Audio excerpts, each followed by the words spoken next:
Welcome back. If you're just joining us, you're watching the Daily Roundup on NBC. Let's bring you this first conversation now. The University of Namibia is rolling out a major academic shift, moving from its traditional 4-year honours degree structure to a new 3-year bachelor's degree model. To help us unpack the implications and address key concerns, we're joined virtually by Simon Namesho, a manager of public relations at the University of Namibia. Simon, a very good evening to you. Always a pleasure to be talking to you. Thank you so much for joining us. So much. Good evening, John. Nice to have you. Absolutely. First things first, what motivated the University of Namibia to transition from the traditional 4-year degrees, honours degree structure to a new 3-year bachelor's degree model? And when exactly was this shift implemented? Yes, that's right, John. UNAM has now been running for this year's the 3rd year. So since 2023, 23, 24, 2025, we've been running what we call transformed curriculum or new academic programs. The reason why there was a shift is, number one, is for flexibility, because these transformed programs are now, we are running parallel, actually, 3-year degrees as well as 4-year honours programs. So it just depends which course you're doing. The new ones that have a 3-year degree allows the students or the graduates to exit after 3 years of their studies. And then they can then come back either the following year or any time thereafter, 2 years later, 1 year later, 5 years later, and do their one-year standalone honours program, which allows them to get their honours degree. The 3 is a level 7 qualification. And then if you do the standalone 1 year on top of that, it gives you then honours qualification. So it has been running since 2023, and next year will be our 4th in. Very well. Expand a bit on that, Simon. How will this curriculum actually change or rather impact students who are still enrolled in the previous 4-year honours program, particularly those who are catching up on failed or incomplete modules? Yes. For those students that are on the old curriculum, John, is that at the moment, what's happening is we are running the old curriculum as well as the new curriculum. If you are on the old curriculum, what happens to you is that there is a sufficient support to you until you exit the program. So there is no way that you are left behind or you are confused by the curriculum. There is enough support for you until you leave the program, which is the old curriculum. And should happen that the time when you are to support or the period you've taken to repeat that module or that year, there is within the new curriculum something called an equivalent module or modules you can come and do when the course that you're doing has completely phased out. So number one, you are supported all the way through until you're finished. Should you still then be affected by the duration of your time you're repeating course, then you'll be going to put all of them into the new curriculum. That will then allow you to take 1 or 2 modules which are equivalent to what you're doing. The qualification that you get is still the one called curriculum. Very well. Talk to us about the administrative support that the institution will be providing to the students, especially under the new system now, and what academic what academic support actually also will be provided then in this case, provided that this actually now is going to kind of cause a lot of change. Yeah, that's right, John. And interestingly now, for the last 3 years, 2023, 2024, and 2025 this year, we have been running a parallel timetable. Within that timetable as well, we have, apart from the parallel timetable for the students, we also have a parallel calendar, meaning that we have a complete different set of timetable for students who are on the new curriculum and for students who are on the old curriculum.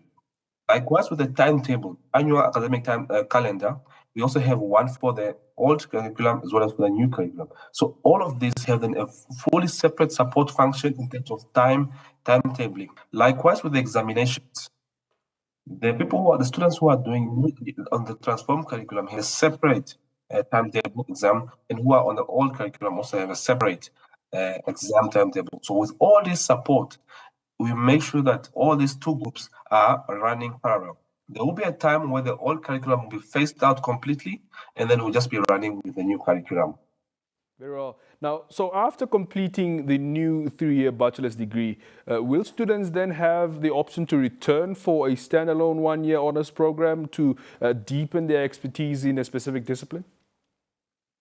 Absolutely. And that's the beauty of this curriculum, because now you have an option that you can leave after 3 years of your studies. You can either go and work, to an entrepreneur, you can go in, or you can go and start something else. But within these 3 years, in the new transformed curriculum, there's so much competency and skills imbued in them that allows you to leave by the 3rd year. Now, how come then the 4th year comes in? This one, then, yeah, the answer is to say yes, you can then come back and do your standalone honors program for 1 year only, which would then allow you to have an honors after 4 years. Consequently, or 3 years first and then 1 year standalone. The answer is yes, you can then do that either immediately or even after a year or 2 or 3 after. Right.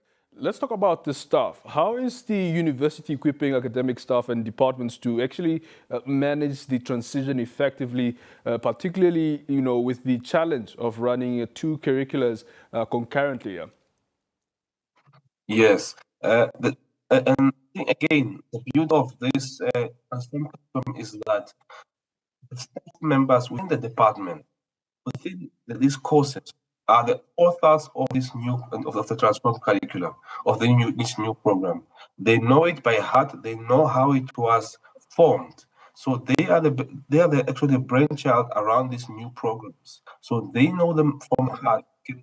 They know where does it deviate from the old to the new curriculum. So from a standpoint of support, they already are fully aware of the program. Number 2 is that the university is putting in resources, making sure that there is support on the new timetable as well as on the old curriculum timetable.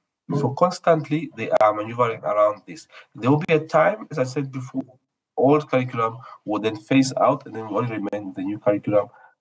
All the staff will then concentrate on the new curriculum. But as it stands now, they are the authors of this program and they are fully aware and are able to execute and teach this new curriculum on transformed curriculum and the new academic programs very well. Do you believe that there could be implications, with this new structure, especially for postgraduate studies, that will be competing a 3-year degree plus a 1-year honors to still qualify students for admission into master's programs locally, perhaps also internationally? Yes, the implication is actually more on the positive side. Firstly, it is advisable to take note that when you are done with your 3 years, this is where your master's degree is, and this is where your 3-year is. You still have to do that 1 year standalone honors program. So the answer is yes, you have to do the one.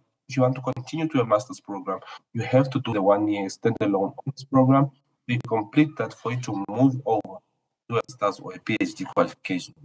The beauty, however, with this 3 years is that should you finish it and you want to pursue other areas in life, whether professionally or working or employing other people, you can do it immediately after your 3 years. But importantly, for postgraduate studies, you do need your standalone honors program and you do that.